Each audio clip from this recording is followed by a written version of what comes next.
আবার আমন্ত্রণ এটিএন বাংলা সংবাদে। ইউরোপীয় বাজারে বিশেষ করে জার্মানিতে বাংলাদেশি পণ্যের চাহিদা দিন দিন বাড়ছে। গার্মেন্টস পণ্যের পাশাপাশি জাহাজ, ওষুধ, ফার্নিচার ও কৃষিজাত সহ বিভিন্ন ধরনের পণ্য সেদেশে রপ্তানি হচ্ছে। অর্থনৈতিকভাবে সমৃদ্ধ জার্মানিকে বাংলাদেশি পণ্যের সম্ভাব্য বিশাল বাজার হিসেবে দেখছেন এদেশের ব্যবসায়ীরা। জার্মানি থেকে ফিরে রিপোর্ট করছেন নাদিরা কিরণ। স্বাধীনতার অনেক আগেই 50-এর দশকে ইউরোপীয় বাজারে পণ্য রফতানির হাতে খড়ি নেয় বাংলাদেশ।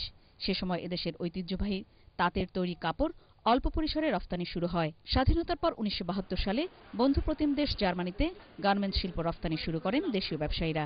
তবে 80-র দশক থেকে এ রফতানির পরিমাণ বাড়তে থাকে। ইউরোপীয় ইউনিয়নের অন্যতম ধনাঢ্য ও প্রভাবশালী এদেশের মানুষের ক্রয় ক্ষমতা অনেক বেশি হওয়ায় সাম্প্রতিক সময়ে বাংলাদেশ থেকে পোশাক সহ অন্যান্য পণ্যের রফতানির পরিমাণ অনেক বেড়েছে বলে জানান ব্যবসায়ীরা। বলতে গেলে যে আমেরিকার পরে হলো জার্মানির স্থান গার্মেন্টস সেক্টর এক্সপোর্টের জন্য। জার্মান কিন্তু বাংলাদেশে প্রচুর জাহাজ তৈরি করতেছে। তারপরে হলো লেদার সেক্টরে আগাচ্ছে, সি ফুডে হচ্ছে, তারপরে আপনার সেরামিক্স এক্সপোর্ট হচ্ছে।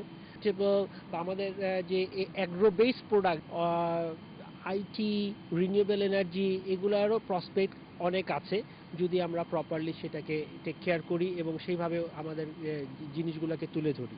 ইউরোপের অন্যতম সমৃদ্ধ এবং প্রভাবশালী দেশ জার্মানিতে কেবল পোশাক শিল্পই নয়, বাংলাদেশের বিভিন্ন পণ্যের যে ব্যাপক চাহিদা বাড়ছে সে অনুপাতে রফতানি করতে পারছে না দেশীয় ব্যবসায়ীরা। এই সুযোগকে পুরোপুরি কাজে লাগাতে ইউরোপিয়ান বাজারে বাংলাদেশের ইমেজ বাড়াতে সরকারকে যেমন তৎপর হতে হবে, তেমনি দেশীয় পণ্যের গুণগত মান বাড়ানোর উপর জোর দিয়েছেন ব্যবসায়ীরা। শিপ যে দেশ এক্সপোর্ট করতে পারে, আমাদের এখন এই মুহূর্তে সরকারের উদ্যোগে কিছু ভোকেশনাল ইনস্টিটিউট তৈরি করা দরকার। কার্পেন্টার, মেজনার, আপনার টার্নার, ওয়েল্ডার, ঠিক তেমনি ভাবে মেডিসিন এজ ওয়েল এজ আপনি যদি শিম্পে যান একই কথা প্রযোজ্য। এবং সেটার জন্য একটা পলিসি দরকার।